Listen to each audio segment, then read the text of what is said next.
গণভোটকে সরকার মেনে না নেওয়ার প্রতিবাদে আজকে আমরা রাস্তায় নামতে বাধ্য হয়েছি। আমরা অতি অল্প সময়ে রাস্তায় নেমে আসব, এটা কোনোদিন কল্পনাও করি নাই। কিন্তু এই বর্তমান সরকার আমাদেরকে রাস্তায় নেমে আসতে বাধ্য করেছে। এই সরকার যদি বাংলাদেশের মানুষের পালস বুঝতে না পারে, স্বৈরাচারের যে পরিণতি হয়েছে তার চেয়ে করুণ পরিণতি সরকার হবে, আমরা আশাবাদী। কারণ জনগণ তাদের 73% রায় দিয়েছে গণভোটের পক্ষে, সংবিধান সংশোধনের পক্ষে, জুলাই সনদ বাস্তবায়নের পক্ষে। কিন্তু এই সরকার তা কোনো ক্রমে মেনে নিতেছে না। কারণ তারা এই সংবিধান যদি সংশোধন করে, 72-এর সংবিধান যদি বিতাড়িত করে, তাহলে তাদের ক্ষমতায় চিরস্থায়ী হবে না। তিনি আমাদেরকে বলছিলেন একটি ভোট ধানের শীষে দিবেন আর একটি ভোট হাতে দিবেন। ওনার পরামর্শ মোতাবেক আমাদের এই আঙ্গুল দিয়েই আমরা দুটি ভোট দিয়েছি। একটি ভোট গ্রহণ করে উনি প্রধানমন্ত্রীর আসনে বসেছেন, আর একটি জনগণের রায়ের ভোট, গণভোটকে তিনি গ্রহণ করেন নাই। তিনি জনগণের সাথে যেভাবে প্রতারণা করেছেন, সেই রকম প্রতারণা বিগত দিনে ফ্যাসিস্ট হাসিনাও করেছিল।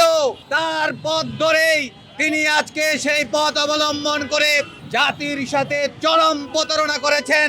বাংলাদেশের যে সংকট দেখা দিয়েছে, তেলের সংকট, গ্যাসের সংকট, এই সংকট মোকাবিলা না করে সংবিধানের দোহাই দিয়ে যে কায়দায় দেশ পরিচালনা করতে চাচ্ছে, বাংলার জনগণ তা কোনো ক্রমেই মেনে নেবে না। যে জাতি জীবন দিতে জানে, এই জাতি পিছু হটতে জানে না। আমরা সহসাই বলছি, আপনি গণভোট মেনে নেন, আপনি জনগণের রায় মেনে নেন, জুলাই গণ অভ্যুত্থানের সনদকে মেনে নেন। বিএনপি গণভোট মেনে নিতেছে না এই কারণে, কারণ গণভোট মেনে নিলে স্বৈরতন্ত্র কায়েম করতে পারবে না, তারা দেশের মধ্যে বাকশাল কায়েম করতে পারবে না। তাদের যে দীর্ঘদিনের ক্ষমতায় থাকার একটা পায়তারা করতেছে, সেটা তারা পারবে না। বাংলার জনগণ তা কোনো ক্রমে মেনে নিব না ইনশাআল্লাহ।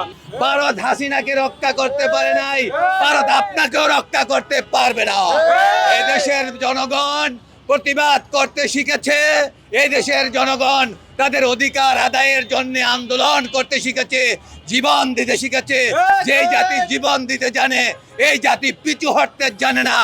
আমরা সহসাই বলছি, আপনি গণভোট মেনে নেন, আপনি জনগণের রায় মেনে নেন। যদি সরকার মানে না তাকে ব্যবস্থা করবো আমরা। এখন আমরা রাজপথে তাই ফয়সালা করবো, আন্দোলন করবো, আমরা জুলাই সনদ বাস্তবায়ন করবো।